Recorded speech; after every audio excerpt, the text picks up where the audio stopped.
Hello, this is the Chronos Astrology site's weekly horoscope with the real stars. This is the story for the latter half of February, from February 15th to 28th, 2026. I mentioned before that the important celestial structures for February 2026 are concentrated in the latter half. Especially important are the annular solar eclipse at 28 degrees Aquarius on the 17th, and the Saturn-Neptune conjunction on February 20th. Well, while a solar eclipse is considered the most important structure in astrology, it still happens about twice every 2 years. But a Saturn-Neptune conjunction is a much more significant structure that occurs only about once every 36 years. Even when including hard aspects like oppositions or squares, it only happens once every, is it 9 years? Yes, it occurs once every 9 years, so it is actually quite rare and significant. So, since Saturn and Neptune are both outer planets, they are much more likely to be involved in significant historical events occurring at the level of nations, large groups, or the world as a whole, rather than just in the small details of our personal daily lives. Now, the very first major structure occurring in the latter half of February is at the same time as the planet Venus moves.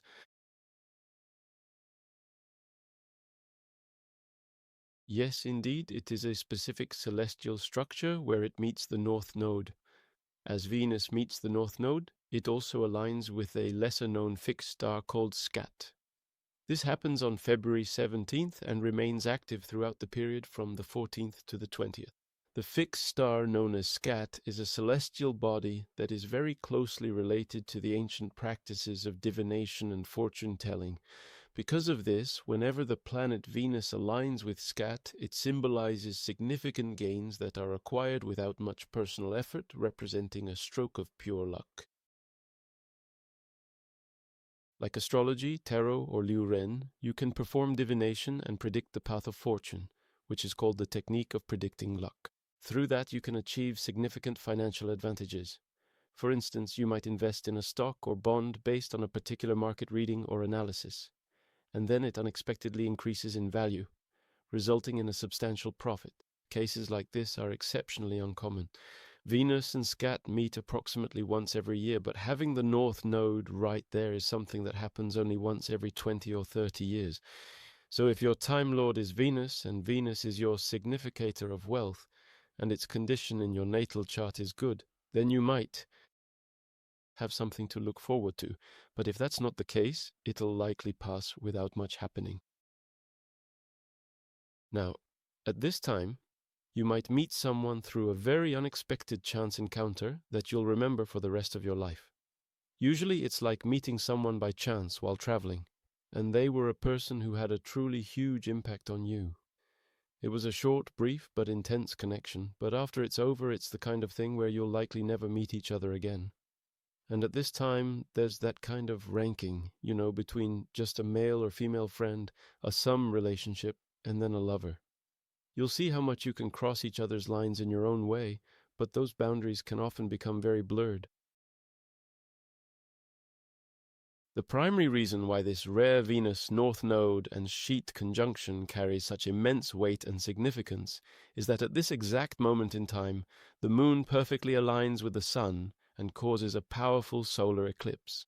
So, since this configuration occurs just a few hours after the annular solar eclipse, the Venus North Node-Skat conjunction will naturally appear in the annular eclipse chart. As a consequence of this, you can see it as a situation that is largely set in stone. The annular eclipse itself occurs on the 17th, but it remains directly effective for a period of about 15 days, from February 10th to the 14th. During this annular solar eclipse, there could be something like a fight between high-ranking individuals and authorities. Furthermore, competition, conflict, or minor power plays could manifest themselves on a group level rather than a purely individual level. So it's like taking sides and fighting. It's about taking sides and fighting, but things like pushing and pulling on a truly collective level can happen without any personal feelings involved. And then there are those leadership positions in organizations. Positions like CEO, chairman, principal, committee chair, or speaker, these leadership roles might suddenly become vacant, and instead of the person originally expected or designated to move up, someone somewhat unexpected, who was circling on the periphery, might suddenly take that spot. So it might be a bit of a shock to those around them. And as is characteristic of eclipses, an elderly family member, since it's a solar eclipse this time, it's more likely to be a male elder than a female elder. Such a family elder might suddenly have health problems and be hospitalized, or even pass away unexpectedly. Things like this can happen. So, if there's someone sick in the family, you tend to worry when a solar or lunar eclipse comes around. Because statistically, it's easy for bad things to happen during these times.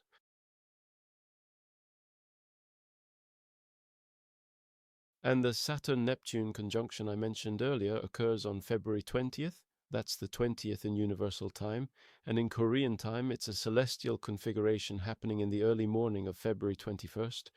This structure is active for nearly 6 weeks, from January 30th to March 12th. That's because both Saturn and Neptune are currently moving at their own speeds, and they're both slow. So, when they form a conjunction during direct motion, the period of influence tends to be quite long. During that period of time, complex challenges like territorial or maritime disputes, or even immigrant issues, can suddenly intensify and flare up. So it's essentially like this. Saturn is responsible for the protective outer shell or the boundaries, those divisions that distinctly separate A from B. Neptune is a unique planet that gradually blurs and dissolves those divisions or boundaries. So when these two celestial bodies meet, the essential boundaries or divisions that people have traditionally valued suddenly become meaningless, confusing, and incredibly unclear. This shift often leaves individuals feeling lost, making people wonder to themselves, is it truly okay for me to cross over there? Naturally, in a situation where order has somewhat vanished, it's easy for chaos to emerge. The reason I'm speaking a bit abstractly is that these are both slow outer planets, so it's naturally a bit abstract. So for this to manifest in our daily lives, we'll need to adapt these concepts to our individual routines. And then there's what we commonly call FOMO. It is the intense fear of missing out, where you feel like you're losing out on opportunities because everyone else around you is making money and you're not. If you make hasty, misguided investments out of that specific feeling, you could potentially face some major, significant losses around this time. So you really need to be extra careful. Now, as Mercury continues moving along its orbital path, it begins its retrograde motion. With the R symbol appearing, this is set to occur on the 26th of February. This structure is active from the 21st to March 3rd, specifically from February 21st to March 3rd.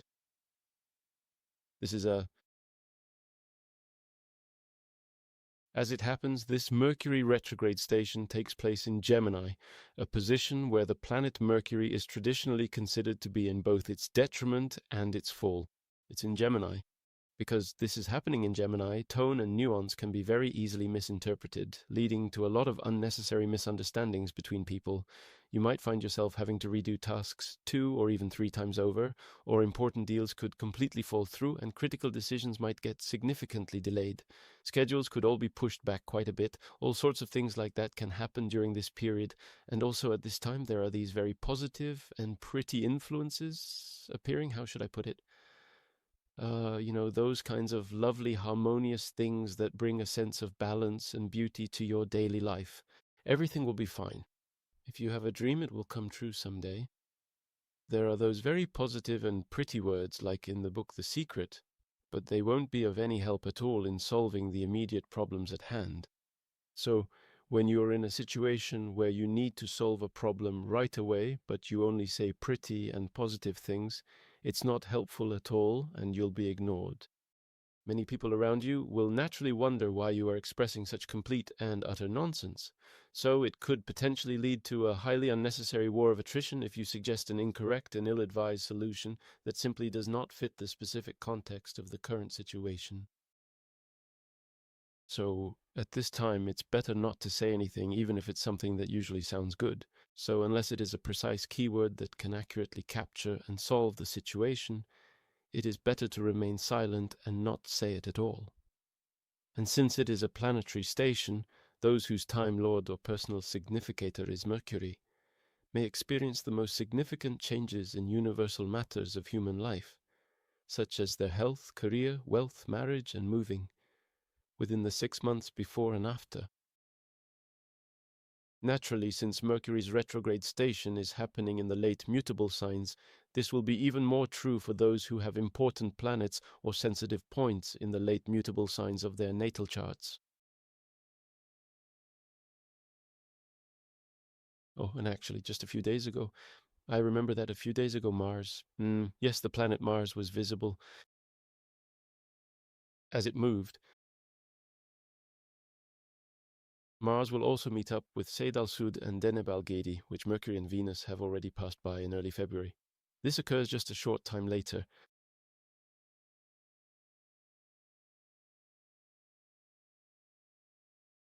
This happened on February 23rd, and it's a structure that operates for 2 days from the 22nd to the 23rd.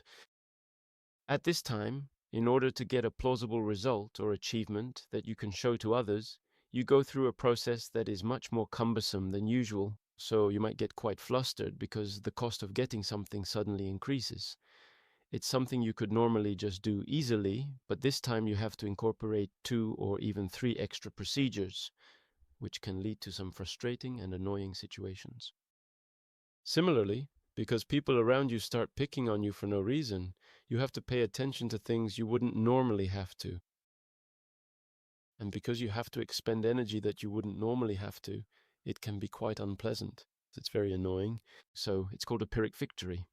In the end, you do successfully accomplish the result or performance, but because you paid such an exceptionally heavy and costly price compared to usual, you might find yourself questioning if it was really worth it. Of course, this will be even more significantly true for those whose Time Lord is Mars. Just a day later, as Pluto moves along, it meets Dabih, which is also widely known as Dabih or the Herdboy star. It meets the Herdboy star. Since Pluto's orbital period is so massive, Pluto meeting Dabih like this probably only happens once every 200 years. It's not a common occurrence. Of course, Dabih isn't exactly a major star, and Pluto doesn't carry a huge amount of weight either, so in terms of importance, it might not be significant in terms of importance, but in terms of rarity, this is a very major alignment. So they meet exactly on February 24th, but from February 2nd to March 15th, it's an alignment that stays active for about 6 weeks. Since Pluto is meeting a fixed star, this is more likely to manifest in collective or national affairs rather than individual daily life. So, like nuclear power, oil fields, refining, heavy chemicals, petrochemicals, and multinational pharmaceutical companies, where you take A and B and chemically create C, which didn't exist before, in industrial sectors that undergo that kind of significant transformation or transmutation. Nuclear power is much the same. Anyway, using uranium, what do you call it? I forgot since it's been a while. The process of reducing the atomic number and releasing the energy that is subsequently released. That is the essence of nuclear power generation. And refining petrochemicals are the same, making plastic from substances extracted from oil, something that didn't exist at all. You could say these are the industries Pluto is in charge of, those that undergo this kind of transmutation. In those industries, monopoly issues might suddenly become a topic. In Korea, because of the chaebol-centered economic structure, there aren't big regulations on monopolies. They just do what they want. But in the US, the Standard Oil case, Rockefeller, because of that Rockefeller incident, monopoly regulations are very strong. Microsoft almost got split into several pieces because of monopoly issues in the past, so those monopoly issues might happen in places like the United States, where they are handled quite sensitively.